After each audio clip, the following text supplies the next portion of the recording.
नमस्कार। हमारा काम है इतिहास के बड़े बड़े मुश्किल सवालों को लेना और उन्हें आसान कहानियों में बदल देना।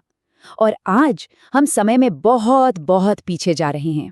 एक पल के लिए सोचिए, अगर इंसानों का पूरा इतिहास एक किताब हो, तो जानते हैं उस किताब के 99% पन्ने किस बारे में होंगे? सिर्फ एक दौर के बारे में, पाषाण युग। जी हाँ, 99%। इसी से अंदाजा लगता है कि ये कितना कितना विशाल और जरूरी दौर रहा होगा। तो सवाल ये है कि इतने बड़े दौर को आखिर समझा कैसे जाए। खैर, आज हम यही करने वाले हैं। हम इसकी हैरान कर देने वाली टाइमलाइन को देखेंगे। ये भी जानेंगे कि इतिहासकार इसे कैसे अलग अलग हिस्सों में बांटते हैं। भारत के सबसे पहले टूल मेकर्स से मिलेंगे।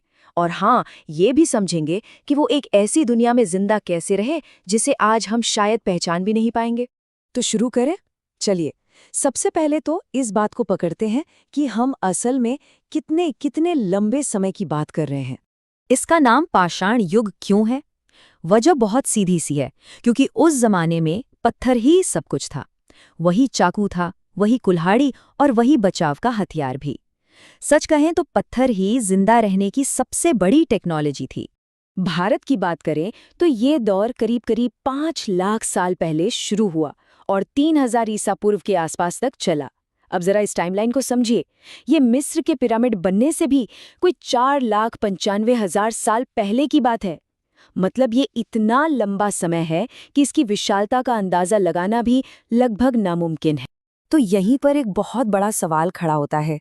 जब कोई लिखी हुई किताबें नहीं थीं, कोई शहर नहीं थे, कोई राजा महाराजा नहीं थे, तो फिर इतिहास के इतने बड़े, इतने खामोश हिस्से को कोई समझता कैसे है?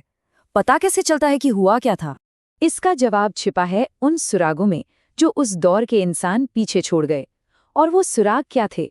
उनके पत्थर के औजार।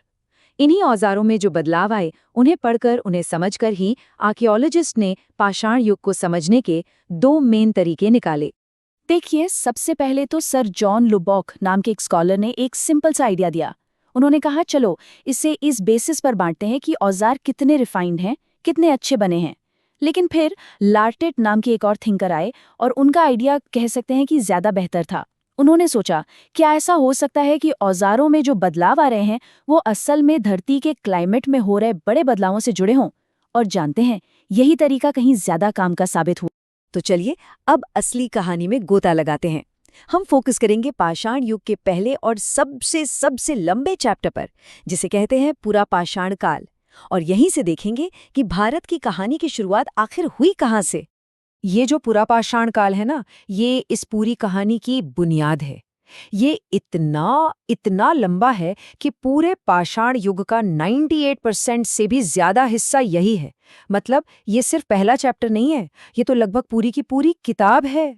और भारत में इस कहानी की शुरुआत होते हैं एक शख्स से, रॉबर्ट ब्रूस फुट। साल था 1863 और उनकी एक खोज ने सब कुछ बदल कर रख दिया। अचानक से भारत दुनिया के प्री हिस्टोरिक मैप पर आ गया। ये साबित हो गया कि पुराने इंसान सिर्फ अफ्रीका या यूरोप में नहीं थे, बल्कि यहाँ हमारे इस सब कॉन्टिनेंट पर भी वो रहते थे और फल फूल रहे थे। अब ये पूरा पाषाण युग भी इतना बड़ा है कि इसे भी समझने के लिए 3 हिस्सों में बांटा गया है। आज हम बात करेंगे सबसे शुरुआती दौर की, निम्न पूरा पाषाण काल। और बस यहीं से कहानी वाकई में मजेदार हो जाती है, क्योंकि निम्न पुरा पाषाण काल के भारत में सिर्फ एक नहीं बल्कि 2 अलग-अलग कहानियां एक साथ चल रही थीं।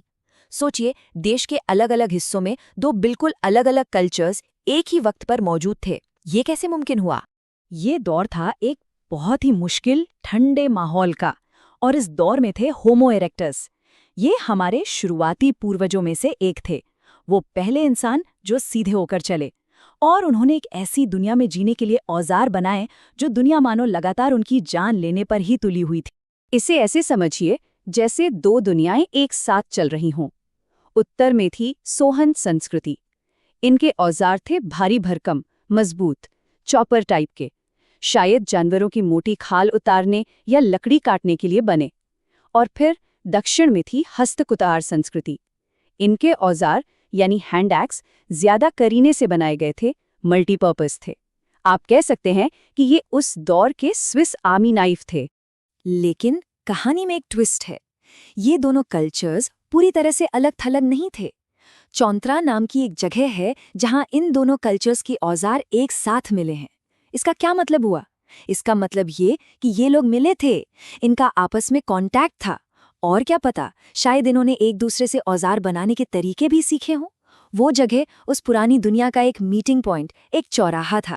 तो एक बात समझना बहुत जरूरी है, ये जो औजार हैं ये सिर्फ पत्थर के टुकड़े नहीं हैं, ये अपने आप में एक कहानी है। ये कहानी है सर्वाइवल की, मुश्किल से मुश्किल हालात में रास्ता निकालने की और एक बेरहम दुनिया में अपनी जगह बनाने की। एक पल के लिए उस जिंदगी के बारे में सोचकर देखिए। हर एक दिन एक जंग है, हर रोज अगले खाने की तलाश है, हर रोज सिर छुपाने के लिए एक महफूज जगह की खोज। जिंदगी पूरी तरह से नेचर के रहमो करम पर थी। वो सिर्फ कंज्यूमर थे, प्रोड्यूसर नहीं। मतलब उन्हें जो मिला उन्होंने वो लिया, वो खुद खाना उगा नहीं सकते थे। और शायद सबसे बड़ी बात, वो आग को कंट्रोल करना नहीं जानते थे। जरा सोचिए तो, एक बर्फीले युग में जिंदा रहना, वो भी बिना गर्मी, बिना रोशनी और बिना पके हुए खाने के, कैसा रहा होगा? तो हमें ये सब पता कैसे चला? पूरे भारत में बिखरे हुए सुरागों से। उत्तर में सोहन घाटी उनके औजारों की कहानी कहती है, बीच में भीमबैठका की गुफाएं दिखाती हैं कि वो रहते कहाँ थे, और दक्षिण में पल्लवरम तो वो जगह है ही जहां से ये सारी कहानी हमारे लिए शुरू हुई। ये सारी जगहें मिलकर उनके दुनिया की एक तस्वीर बनाती हैं। आखिर में सारी बात इस एक आइडिया पर आकर रुक जाती है।